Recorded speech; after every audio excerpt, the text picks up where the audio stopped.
दोस्तों, अंतर्राष्ट्रीय क्रिकेट खेलने वाली हर टीम आईसीसी के दायरे में आती है। उन्हें हर हाल में आईसीसी के हर नियम का पालन करना होता है। पिछले कुछ सालों में क्रिकेट का दायरा काफ़ी ज़्यादा बढ़ा है और आईसीसी भी चाहता है कि क्रिकेट का दायरा और बढ़े। अब तक टी20 क्रिकेट में लगभग 85 टीमों ने अंतर्राष्ट्रीय क्रिकेट खेल लिया है। लेकिन अगर कोई देश आईसीसी के नियमों का पालन नहीं करता या फिर उनमें फेरबदल करने की कोशिश करता है तो आईसीसी उस पर बैन लगा देता है। यह बैन कई तरह का हो सकता है। कुछ पर लिमिटेड बैन होता है जो कुछ सालों बाद हट जाता है, लेकिन कुछ पर आजीवन प्रतिबंध लगा दिया जाता है। आपको बता दें कि साउथ अफ्रीका जैसी बड़ी टीम पर भी 22 सालों का बैन लग गया था, जो कि उन पर से साल 1992 में हटा था। इसी तरह अभी भी 5 ऐसे देश हैं जो बैन के चलते अंतर्राष्ट्रीय क्रिकेट नहीं खेल सकते। तो चलिए जानते हैं 5 ऐसे ही देशों के बारे में।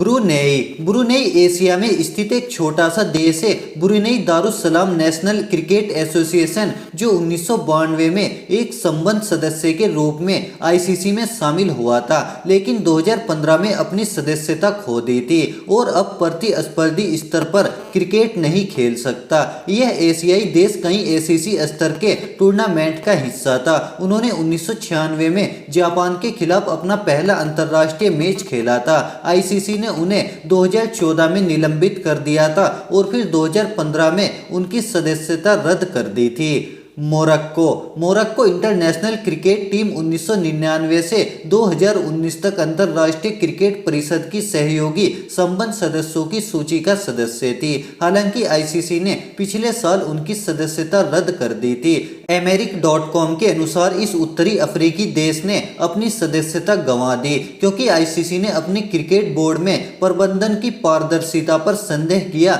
इस कदम ने मोरक्को को वैश्विक स्तर पर प्रतिस्पर्धी क्रिकेट खेलने से तब तक के लिए रोक दिया है जब तक कि आईसीसी उन्हें फिर से न जांच ले। क्यूबा, वेस्टइंडीज के पास स्थित क्यूबा मुक्केबाजी की दुनिया में जाना माना देश है। बहुत कम प्रशंसकों को पता होगा कि 1952 में क्यूबा की आधिकारिक क्रिकेट टीम वापस आ गई थी और उन्होंने जमैका के खिलाफ कुछ गेम भी खेले थे। वे 2002 से 2013 तक 11 वर्षों के लिए आईसीसी के सदस्य रहे, लेकिन 2013 में आईसीसी ने उनकी सदस्यता रद्द कर दी क्योंकि वे वैश्विक क्रिकेट गवर्निंग बॉडी द्वारा निर्धारित नियमों और विनियमों का पालन नहीं कर रहे थे। टोंगा, पूर्वी एशियाई प्रशांत क्षेत्र से संबंधित टोंगा क्रिकेट टीम आईसीसी विश्व कप 2011 के लिए क्वालिफाई करने की दौड़ में थी, जिसकी मेजबानी भारत, श्रीलंका और बांग्लादेश ने की थी। टोंगा ने 2000 से 2014 तक क्रिकेट खेला। आईसीसी ने नियमों और निर्देशों की उनकी सूची का पालन करने में उनकी विफलता के बाद उन्हें संबद्ध सदस्य के रूप में उनके पद से निलंबित कर दिया। स्विट्जरलैंड, इस समय यूरोपीय देशों में ECS T10 काफी जोरों पर है। रोज फेडरर के देश स्विट्जरलैंड को आईसीसी द्वारा निलंबित कर दिया गया है और वे अंतर्राष्ट्रीय क्रिकेट क्षेत्र में प्रतिस्पर्धा नहीं कर सकता। स्विस क्रिकेट बोर्ड ने वर्ष 1985 में आईसीसी की सदस्यता हासिल की थी। उन्होंने 1990 में ग्रीस के खिलाफ अपना पहला मैच खेला। 2010 के दशक की शुरुआत में 2 अधिकारियों ने स्विस क्रिकेट पर नियंत्रण पाने की कोशिश की, जिससे आंतरिक मतभेद पैदा हो गए। इस प्रकार आईसीसी के पास उनकी सदस्यता समाप्त करने के अलावा और कोई विकल्प नहीं बचा था।